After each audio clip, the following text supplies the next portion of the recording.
ligando com o assunto que a gente começou, é isso que essa nova era tecnológica de todo mundo poder dar opinião, se expressar e se posicionar, causa essas ideias que não tem pé nem cabeça ganhando tração muito forte. Mas tem um lado bom, que acho que certos paradigmas que eram já impostos na sociedade estão começando a ser discutidos, entendeu? Por exemplo, o impacto dessas grandes instituições globais, a OMS, por exemplo. Eu acho que a gente, por estar nesse mundo onde está todo mundo se falando, esse poder que eles tinham, essa referência de ser eu sou a Organização Mundial da Saúde, eu controlo a saúde no mundo. Esse negócio esse espantalho foi aparecendo na minha visão. Porque com a internet, a tecnologia, a gente viu que nem a OMS no começo sabia lidar com a parada. Eles falaram que tinha que usar máscara, aí depois eles falaram que máscara não funcionava. Aí depois voltaram atrás e falaram que máscara funcionava. Entendeu? Aí falaram que tinha que fazer de um jeito, aí falaram que tinha que fazer do outro.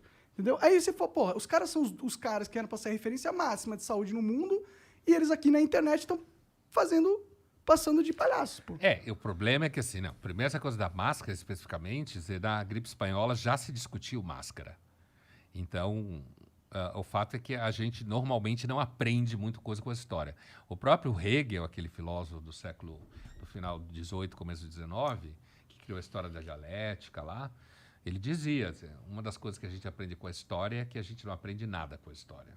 Então, esse caso específico de máscara, quando você pega qualquer material de jornal da época, ou livros que foram escritos sobre a gripe espanhola há 102 anos, você tem lá essa discussão, lockdown, não lockdown, usa máscara, não usa máscara, fecha isso, abre aquilo. Entendi. Quer dizer, isso já rolava há 102 anos atrás. Existia comércio naquela época. Assim como nas outras eventos de peste se usava máscara. Você tinha máscaras na época que se usava. Então, esse é um tema que já circula na história das pestes. Agora, sobre essa coisa do critério que você fala, Monark, é uma coisa interessante e bastante séria, que é o seguinte. Na verdade, a gente vai num processo de crítica dos paradigmas, que nem você falou, no caso da OMS, é o paradigma institucional, né? A gente vai nessa crítica, só que a gente não vai ter nada para pôr no lugar. Certo? A gente não tem nada para pôr no lugar. Porque o que acontece é quando a gente começa a relativizar tudo, que é uma coisa que na filosofia começou a rolar uns 2.500 anos atrás, a Grécia, né? Foi quem inventou esse negócio de relativizar as coisas. Foi mais ou menos quando começou toda essa história de filosofia?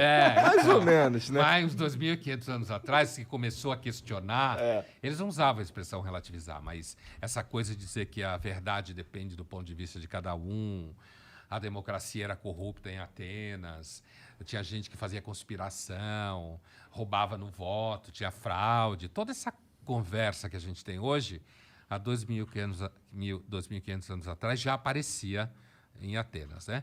Mas o que significa é que, de fato, existe um problema, porque parece que tudo que a gente consegue construir historicamente, socialmente, são convenções. E aí, quando a gente começa a questionar as convenções, o questionamento não para. Não para, entende? Assim, a OMS cai por terra, eu entendo o que você fala, apesar de que a ciência continua dependendo de um certo grau de institucionalização. Senão a gente não consegue fazer coisa nenhuma. Mas é que a OMS é uma instituição global. Ou seja, ela é uma lógica de centralização de poder. Política.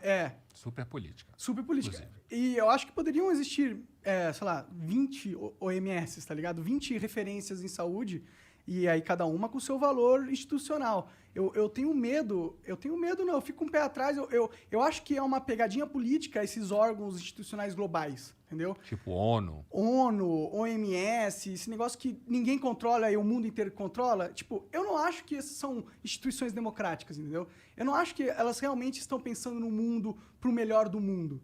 Eu vejo elas como instituições que foram totalmente sequestradas por poderes muito maiores do que os nossos, e elas seguem a cartilha da convenção dos poderosos, entendeu? Eles não seguem um rigor de, tipo, prezar pela humanidade, o certo é o certo, e a gente tem... Não, porque... E o que prova isso? As atitudes dele. Tipo, se você tem esse rigor pela humanidade, você não é um órgão corrompido, você não fica, tipo... Você não se põe como órgão de sabedoria de todos e fala que não é para usar máscara, sendo que a convenção de 100 anos atrás é que tinha que usar máscara, tá ligado? Na verdade, é que a gente não sabe o que é certo exatamente, né? Não que eu sabe. parto de outro pressuposto. Eu acho que a humanidade sempre é corrupta e a gente não sabe com certeza o que é certo. A gente tem alguns momentos que é claro que é certo e há alguns momentos em certos grupos que parece que é o certo. Esses órgãos multilaterais, tipo ONU, Organização Pan-Americana de Saúde, a OPAS, Unicef, esse barato todo a partir da ONU surgiu depois da Segunda Guerra Mundial, né? Que foi uma tentativa, porque você teve uma Europa que se matou. Se a gente vou fazer uma conta assim grosseira, mas nem por isso falsa, a Europa começou, sem levar a Idade Média em jogo, porque aí a gente vai bem longe, mas assim, dos final do século XVIII para cá, a Europa ficou se matando até 45. E também se matou nos Balcãs nos anos 90, né? Mas assim, então a Europa entrou, e com o surgimento da Revolução Industrial, ao longo do 19, se matou muito. Muita violência que acabou na Primeira e na Segunda Guerra Mundial, com a gripe espanhola no final da Primeira Guerra Mundial. Então, esses órgãos multilaterais, eles têm o objetivo de meio que institucionalizar conflitos. A política é sempre ruim, mas sem ela é pior. Então, eu entendo o que você fala. Então, seria melhor, por exemplo, ter órgãos locais. O problema é como partir da ideia para a realização das coisas. Na vida real, é tudo sempre pior do que tem na ideia. Tipo, pensar em favor da humanidade. Isso não é muito claro. Sim, com certeza. No plano da ideia, é claro. Claro, Mas no plano da realização não é muito claro. Você teria que ser Deus, né? Pra saber realmente o caminho certo pra humanidade. É né? o que o Descartes fala. Só Deus não precisa de método. Por isso que... É isso aí. Exatamente. Por isso que eu É. acho perigoso você se colocar num patamar de Deus. Num patamar de eu sou a OMS. Eu entendo pro mundo as diretrizes que devem ser feitas. Portanto, todo mundo do mundo inteiro saiba que você tem que seguir o que eu tô falando. E se você não seguir, vai ter repercussões políticas internacionais. A OMS ela tem várias ingerências em vários países. E, pô, se você vai afetar a soberania de um país, você tem que ter muito bem embasado. Você não pode chegar e falar que a máscara não funciona, tá ligado? Sim. Acaba totalmente aquela imagem, aquela ilusão que a população tinha, pelo menos eu tinha, que eles eram caras supracompetentes, ultracompetentes. Porque uma cagada dessa não se comete, igual o Bolsonaro não comprar vacina. Então, bem-vindo ao grupo. Dos que sabem que nem os supercompetentes, tecnicamente, são tão supercompetentes. Né? Que tem uma dimensão meio circense. Né? Assim, você só tem que tomar cuidado, porque esse raciocínio pode te levar facilmente ao niilismo. Sim. A não acreditar mais em porra nenhuma, sabe? Porque o nosso sistema de crença, eles são muito frágeis. São muito frágeis. E a humanidade sempre precisa de alguns mecanismos de reparo, de contenção. Por exemplo, a OMS, ela aceitou a Coronavac, sei lá, 2 semanas atrás.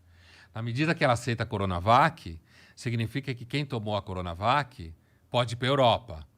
Porque agora a Europa, os países do Mediterrâneo estão preocupados com o turismo de verão. Então, não tinham aceitado a Coronavac. Por quê? Porque, inclusive, tem lá todas as brigas ao redor de vacinas, né? Aquela história que a humanidade ia distribuir vacina para todo mundo ia se dar as mãos. Basta olhar na história. Período de pandemia é pior. As pessoas ficam mais cruéis. Egoístas. Pensa agora, a gente conversava há pouco, pensa agora no Dia dos Namorados. O restaurante fecha às 9h, sábado. Então, você tem um período curto para ir jantar. E o povo quer ir jantar no Dia dos Namorados, senão a namorada vai ficar brava. O que acontece? Os restaurantes põem o menu em 500 pau, 600 pau. Por quê? Porque tem a pandemia, tem menos serviço, tem menos acesso. Você vai ir, não importa o quê. Quando você espreme a humanidade, normalmente sai merda. E essa vacina não foi uma puta espremida? Porque todo mundo foi obrigado a comprar a vacina, né? Você deu um poder, a partir do momento que a pandemia surgiu, você deu um poder para essas grandes farmacêuticas incrível. Incrível. Porque as vacinas é uma experiência que tem funcionado, né? Sim, sim. Não, eu acho que tem que ter vacina. Não sou contra as vacinas. Eu sei. Eu só acho que, tipo, sabendo que a gente está numa situação comercial onde a demanda vai ser universal e a gente tem poucas pessoas que têm a capacidade de dar essa oferta, a gente consegue imaginar que vai ocorrer um mercado de monopólio ali. E para isso, eu acho que os governos eles tinham que, sabendo que isso ia acontecer, preparar medidas para mitigar isso, né? Mas os governo e mercado estão intimamente associados, que nem nós. Nós também estamos metidos com o mercado. É que normalmente quando está no nosso locus ali, no nosso universo, a gente não vê tão claro. A gente vê que tem que pagar boleto. Mas quando você sai, todo mundo tem que pagar boleto, inclusive os governos e as empresas, tem que vender para ter emprego. Ciência custa caro pra caralho. E nesse caso de vacinas hoje, tal, a gente tem aí no horizonte uma competição em saúde entre tecnologias chinesas e tecnologias americanas e europeias. E saúde é um grande mercado, todo mundo quer viver mais. Ficar mais bonito, ter filho mais bonito, ter um só, 2, mas mais bonito, mais saudável. É um puta mercado, medicina. Sim, com certeza. Muito sangue ainda vai rolar por causa disso. Bom, Caralho. se a gente olhar pro lado positivo, muito sangue deixou de rolar também, né? Aonde? E No vacina Brasil? evita que mais gente morra, né? Sim. Se com Bolsonaro, aquela besta, tivesse comprado certeza. vacina, Uma besta quadrada. certo? Se ele tivesse comprado vacina, não ficasse cuspindo na cara dos outros, xingando, falando merda, ele podia, aliás, continuar xingando, falando merda, mas se tivesse comprado vacina, a gente percebia que ele ficava falando merda no quartinho dele, batendo a cabeça na parede, mas tinha vacina. Porque tem coisas que, se você questionar, tipo a Terra é plana, você fudeu, né? Então você pode acreditar em Elvis, mas compra a porra da vacina, né? Tem que, né? Concordo pra caralho. Você Acho até que pode exatamente brincar de isso. acreditar em Elvis, mas se comprar vacina, tudo bem. Tudo Tipo, bem. você pode acreditar em Terra plana, mas se tu não pagar o Visa, fudeu, né? Você não usa mais o Visa, né?